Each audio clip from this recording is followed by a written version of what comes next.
Good afternoon, guys, and welcome to the podcast. I've got Helene Gidley coming out of Michigan, and she is a productivity coach. She helps clients master productivity. She is passionate about helping people get organized, and she's built her method, the Art of Agile Living, which I'm really excited to have her talk about. And she uses these to integrate into teams to manage their work and provide focus, order, and motivation. Helen, welcome. Hi, thanks for having me, Christopher. And just so people can get the name right, it's Helene, just like the hurricane that came through. So if you need help remembering the name, just think of that awful hurricane that it left all that damage throughout the country. But so happy to be here with you. Yeah. And briefly introduce yourself, and I'm excited to dive into the questions. Yeah, well, no, I'm excited to be here with everyone. I've spent my career in the IT industry. And while I've worked with teams over the years on managing projects, I've been a project manager and a software development engineer and a manager. I've found that what we have our teams do, and particularly in the software side, in ways that we help them manage their projects, seems to me it could be a way that we could do this for our own work. And people are like anything like me, that it always seems like there's more to do than I feel like I can fit in a day. And that holy grail is finding a way to manage your work. And so I've just blended a bit of what I've learned in the software industry side to my superpower of organizing things to create the art of agile living that I'm happy to share with everybody. Yeah. And diving into the first question I have for you is, we have the 4 principles of agile project management, and what are they and how can they be adapted from the IT into everyday life?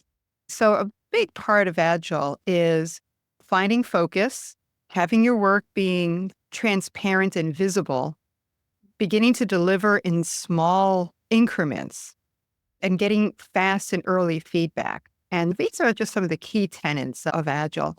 And this is a big part of something that we can do for ourselves. And for me, when people ask, and you may ask, because this is a common question, what's the one thing I can do to start using this method of getting more work done and feeling less overwhelmed? And the first thing is learning to break your work down into smaller chunks. And that's part of that agile approach of being iterative and incremental and getting early feedback. When you look at projects, whether they're projects at home or things that you're doing for a client or for any work involvement that you've got, it's all about learning to get some feedback early on to see, am I on the right track? Is this what you wanted? And that's a big part of how I'm taking these agile techniques that we have software development teams have been using now for over a decade or more now, and applying it to our everyday activities. And people who follow it, I've been hearing, are having great success with it. It's helping. Yeah. The next question I have for you is, you've transformed agile practices into a personal productivity system, and what sparked this innovation, and how has your method evolved over the years? Yeah, I love that question. And a lot of it started back, I was working as a contractor as a standard project manager for a large pharmaceutical firm here in the town where I live. And I was working on a number of projects, as project managers do. And we brought in another project manager that I knew. And both he and I had spent some time working in the agile world. Now, this pharmaceutical company was in no way agile, but Mike and myself would look at ways that we could better utilize our time between each other. We were both managing similar projects for the same department. And we thought, gosh, there's got to be a way where we can back each other up. Wouldn't that be wonderful? So we started to blend our work. And the first thing we did was we posted it up on the wall. And we used some of the planning techniques that we had both learned in our agile experiences and put up all our work and all the tasks that we were doing. And we would do it for a week. And the first week that went by, we thought, this is going to be great. We're going to have everything done. And we found it worked partway, but not as much as we had hoped. So part of the thing that we evolved, that we learned about, was while we put up all of our tasks, all the things that we needed to get done, we made them visible. We tried to keep them small. tried to get things done in iterative, incremental fashion. We still weren't getting it all done. We forgot one really critical piece, and that is the hard demands on our time. Every meeting that we're in, every appointment that we've got scheduled, right? Every other commitment that we have in our lives takes time from our daily work. And we quickly realized that the 8-hour day is a myth, that you're lucky if you get 6 hours. And I talk to people today and they say, oh my gosh, if I get 2 hours of actual work, I'm golden. So we quickly learned that those hard demands on our time really do take time away from our ability to get things done. And I really need to plan that. I need to have my day look like what my day looks like. If I have a meeting at 9 o'clock and another one at 10 and another one at 1 o'clock, how much work can I get done in between that and still have time to eat lunch and go use the restroom? So that's one of the first evolutions that we made, was recognizing that you need to allocate time for everything in your day. And when you look at how much tasks you want to get done, you really need to think about all those other demands. And once you've got that in front of you, then you can really start to manage your time. So that was one of the first evolutions. And one of the second one was actually making it smaller. So I actually have things on small sheets of paper now, rather than a big sheet on the wall behind me. I have something like just printer paper, 8x10, that I carry around with me. And that's where I now put everything, using these really small 1x2 sticky notes. Yeah. So that's some of my early evolution to try to keep things small, incremental, and workable throughout my day. I Does love that that. help? Yeah. It really, I wanted to ask you more. And Mhm. so we hear a lot about, I'm going to ask you more about professional agility, but I want to talk to you about productivity in the future, because seeing rapid changes in the workplace with remote work, and how do your principles evolve to meet future challenges, as well as this concept of productivity? For what the process that I use is designed for an individual to help manage your time. So even though whether you're working remotely or if you're working, in an office space, this is for managing your work, right? So there's that distinction. We still have work that we are managing for perhaps project teams, where you may be working with others. So this is not for working with others. This is for managing your tasks and the things that you are on the hook to create and to get done. And that's the big part of there's two key pieces. And the one is that you can tell this is tactile. This is paper. I am not taking electronic tools around with me. And this is very intentional. There's that piece of us as humans where we've really evolved in a physical world. We interact with the physical world. Touching something, putting work on a sticky like this makes it more real than typing it into some tool. That it's great when I'm looking at that tool, whether it's a Trello table or a Microsoft project plan, or a to-do list or a task list. But the moment it's out of sight, it's out of mind. Hmm. And that's when it's easy for you to get distracted on the next flashy, cute thing that you want to do, or this next interrupt that comes in. And that's a big part of my keeping it physical, which keeps it tactile. And there's something about this, having a physical piece this is where I talk about kinesthetics and how our body, as we interact with a task, I've created something, like here it is, my 4 o'clock podcast. This is physical. This is a piece of work. And once I'm done with it, I'm going to put a check mark on it and move it to a done column. And holding it like this makes it feel a lot more real than something where it's just an electronic version of something that I click and move. And yes, it can change colors, but my body hasn't interacted with it. And once you get your body interacting with it and those senses of touch interacting with it, you have just made it more real and more concrete. And that's also a big part of the motivation, right? We've used techniques like this. Everyone's got a new technique for managing your work. It's been almost time immemorial. We have been struggling with that. And I think a lot of the challenges are it doesn't feel real enough. I'm not interacting with that piece of work in a elaborate sense.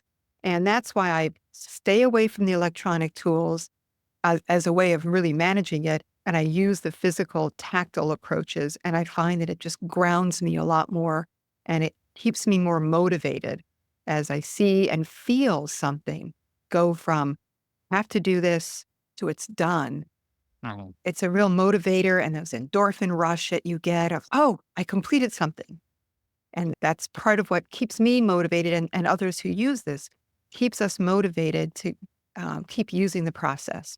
Mhm. Yeah, I really like that. I really love how you're describing, and it really reminds me of just the emotional feel, and you're talking about the tactile sensations.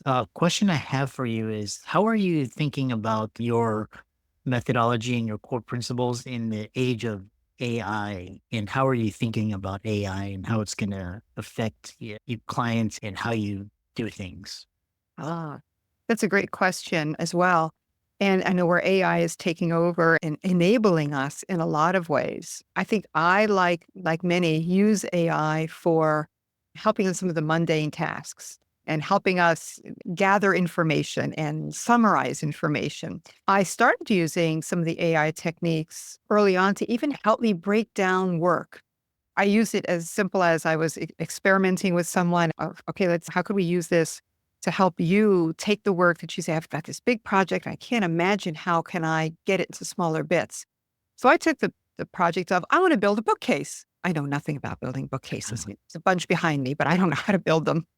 Yeah. And so I threw that into the AI tool and it came up with a wonderful set of individual steps that could each be a separate piece of work or Yeah. a small, and I can have, and that's part of what I can been using AI for is to help me if it's something too big that I just can't get my hands around how to break it down.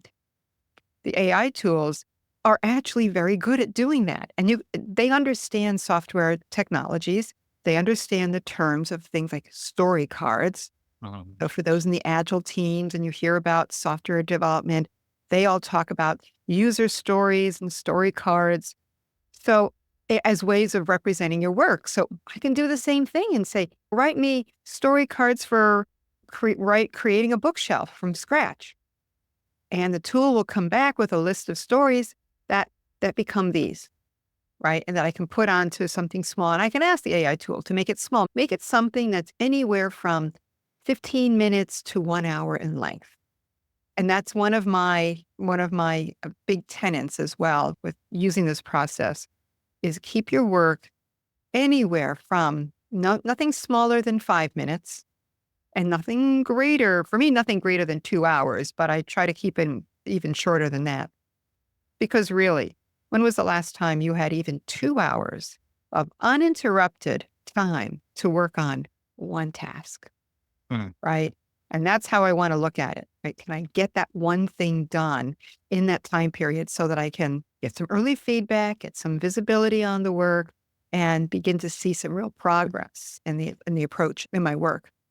So that's how I'm seeing how AI can really help us on this.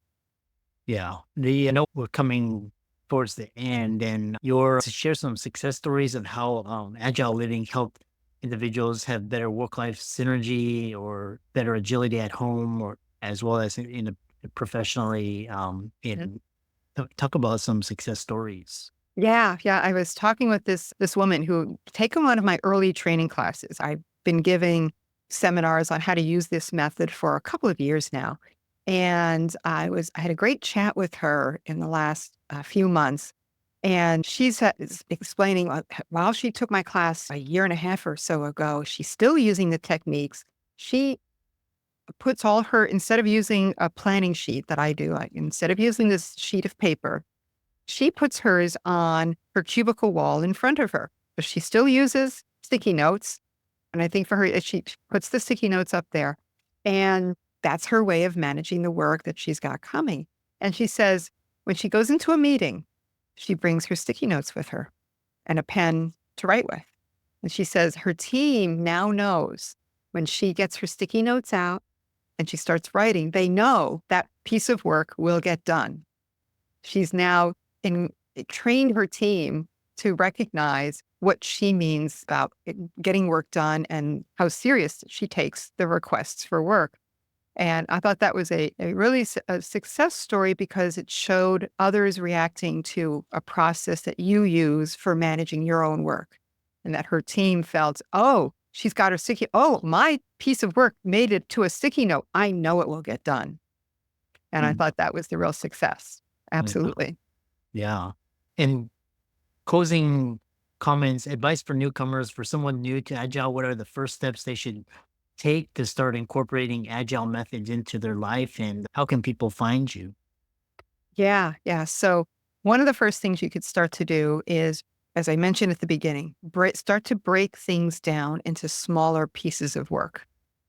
Right. And whether you're going to use AI to help you break this down into something smaller or just challenge yourself to think of how can I take this task of even writing a status report and make it into something instead of a big 3-hour task into something I can break into maybe multiple 45-minute tasks or half-hour tasks to get little bits together at a time that you can now fit within your day. Mm. So begin to break your work into smaller chunks and really challenge yourself to work on one thing at a time. One thing. Really force yourself to not multitask, which means sometimes turning off the Slack channel and putting your phone on quiet and turning the focus on your machine, whatever it is that you need to do to try to give yourself some quiet time so that you can work on one thing at a time. And that is one of the really key pieces to really help you get work done and Mm. to be motivated. Yeah. Yeah. One of the things that really helped me is just waking up like a few hours before everybody else does. And that way it's like you can, drink your coffee, you can think, you can read, you can write, and just like uninterrupted before the world wakes up and, the catches basically the shit hits the fan. But Exactly. And isn't that a wonderful time? Isn't that just glorious to be able to have that? yeah. Yeah. Yeah. Yeah. It's Um, really helpful. yeah. How can people reach out to you and contact you? And what's your grand vision? Where do you want to go from here? I'd love to help everyone do all this work. I've got a book out, The Art of Agile Living, available on Amazon. So just for me, where I'd love to see this go is everyone who's struggling to get things done or even get things started has a chance to pick this up and use some of the techniques to get your work done. So I'd love to see you become successful. But I have a website. You can go to artofagileliving.com. Let me just make sure artofagileliving.com. And you can find me there. That have a link to the book, a link to a forum. I'm available on LinkedIn if you want to connect up with me. It's Helene Gidley on LinkedIn. I'd love to hear from you and how this technique works for you, or if you have any questions, I'm there to help. To one project, one task at a time, help the world get their things done. Excellent. And really enjoyed this conversation. And thanks so much for coming on. Thanks so much for having me. Thanks so much. Have a great day, everyone.